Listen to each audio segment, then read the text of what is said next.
Hello, my name is Damilola Oluwatoyinbo, and this is Ask Dami. This is the place where you receive practical answers to life's complex questions, and it's episode 5.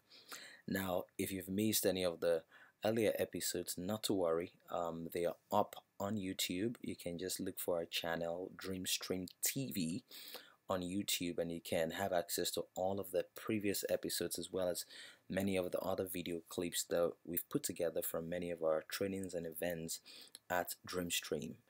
And last week we started off dealing with a very important issue, and that's the issue of attitudes.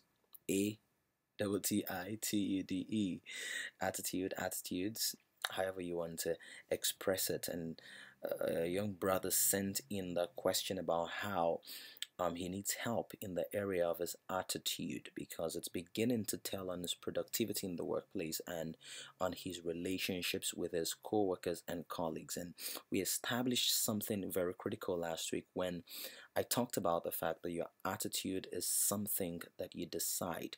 Your attitude is essentially your choice. You choose your attitude. It's not something imposed on you, forced on you. It's something that you choose yourself, whether advertently or inadvertently, overtly or covertly.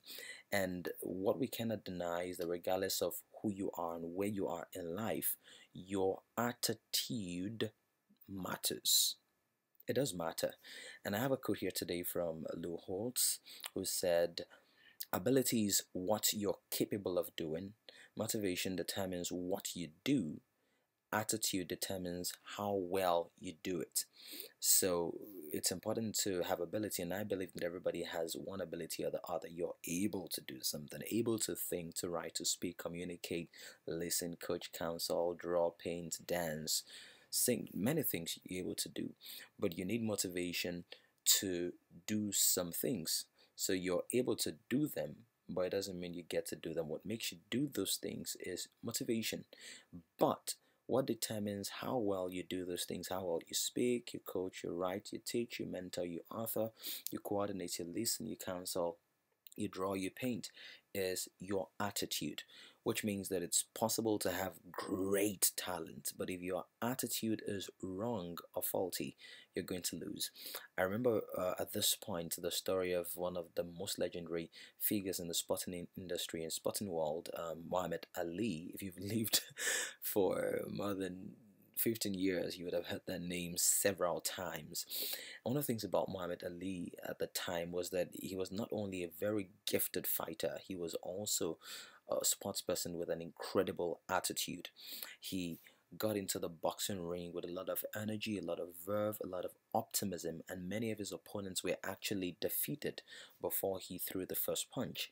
Not because he was a better fighter than they were, but because he had a greater attitude, a better attitude, the winning attitude, and he was able to impose that in all of his expressions and engagements. And that is a key for many of us to learn, that a person who has average talent but great attitude is likely to go much farther than somebody who has great talent but a very poor attitude. I'll say that again. A person with average ability or average talent but with great attitude is likely to do a whole lot more than an individual who has a great talent but a poor attitude. It is the difference between somebody who has average IQ and somebody who has an incredible IQ, but is just lazy and laid back and has the que sera sera attitude, and he's not willing to pour himself into his gift. So the key thought is your attitude does matter. It does matter. And you may have heard this millions of times before, as I like to put it, squillions of times before. Your attitude determines your altitude. It determines how high you rise, how high you fly, how far you go. Let me give you an example. If you were to walk into a place, you walk into a banquet hall, or you walk into a church, or you walk into a seminar room, and you see these two ladies. One of them is just sad and wearing a very long face, does not look like she's interested in you, but looks more like she wants you to be interested in her.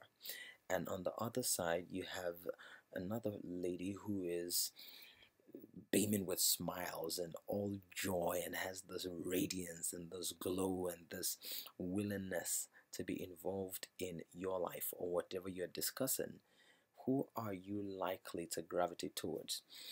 Is it the person with the long face who looks like she is the managing director of the entire universe, or the person who is interested, who looks more confident, who looks more open, who looks friendlier? I believe that the average person would go for the happier face, the warmer personality, the more charming figure in the room.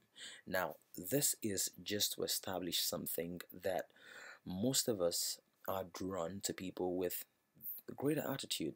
We don't like to be involved generally with people who don't have a great attitude.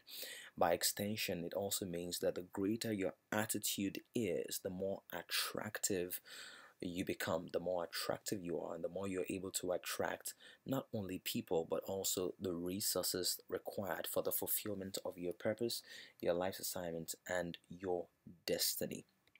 As a matter of fact, your attitude will affect many things, but there are two major things your attitude will affect, and I want to underscore the importance of those two things real quick.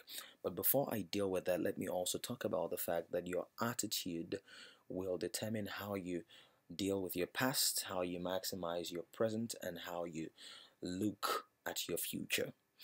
If you have a nasty attitude, the tendency is that you have a lot of regrets and a lot of pains when you think about the future, and that will translate to you not being excited in the present, which consequently will translate to you being anxious about the future. So, where there is a wrong attitude or a poor attitude, I should say, you will look at the past with regret, you will stand in the presence with uncertainty, and you will look into the future with anxiety. Let me say that again. Whenever you are operating with a poor attitude, the tendency is for you to look at your past in regret, to stand in your present in uncertainty, and to look into your future with anxiety. However, if you have a great attitude, you're able to look into your past not with regret, but with gratitude and with the willingness to extricate vital lessons that you can use in the present and you can use to create a much better future. Now, I must also mention at this point that your future is not necessarily a space you're going to get into. It's in a way a time zone you haven't come into, but more importantly, your future is everything that you could become that you haven't become yet.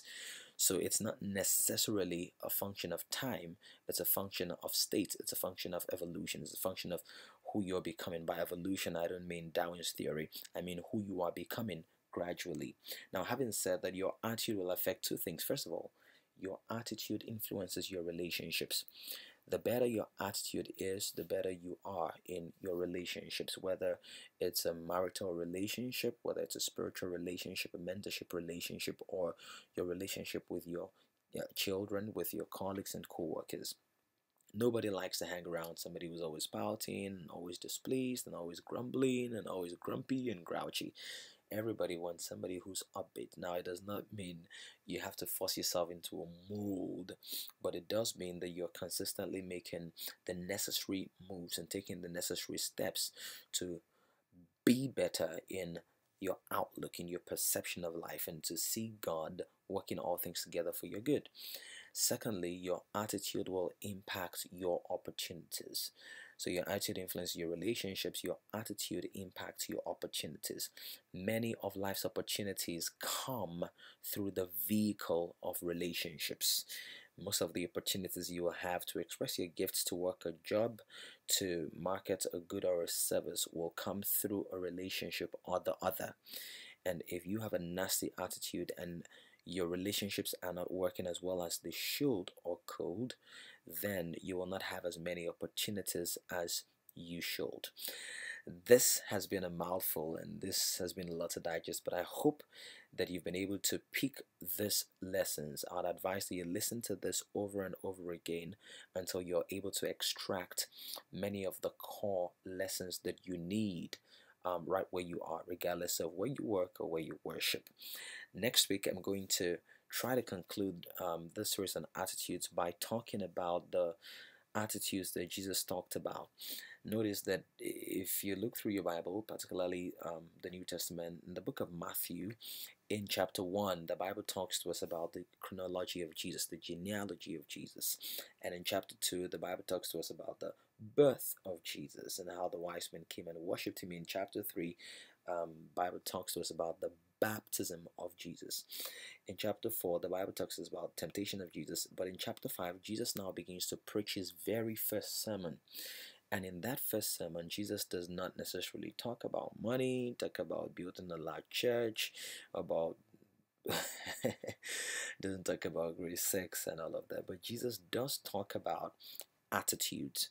He talks about, as a matter of fact, he talks about blessed are the poor in spirit, and blessed are those who hunger and thirst after righteousness, and blessed are the merciful and the peacemakers and the humble, and all of that. He talks about attitudes. So on the next episode, or in the next episode, I'm going to talk about some of those attitudes that Jesus highlighted. Jesus preaching about this sends a very clear message that our attitudes are very important. Therefore, he addressed them. I hope that this has been able to help you. I want to encourage you, spread the word. Share this with somebody who you may not even realize needs it, but at some point to come in handy for them. But aside that, let's stay connected. For those of you who are following me on Twitter, it's fantastic. I'm so excited seeing you on Twitter. And on Facebook, you can like my page. Like I mentioned at the beginning of the screencast, on YouTube, you can visit Dreamstream TV and feast your mind and your spirit on the material out there. It's been fantastic sharing this, that's an attitude. I look forward to the next episode where we'll expound on this issue a lot more and get more wisdom across. Thank you for listening. I'll talk to you sometime soon. But remember, you are a solution to somebody's problem.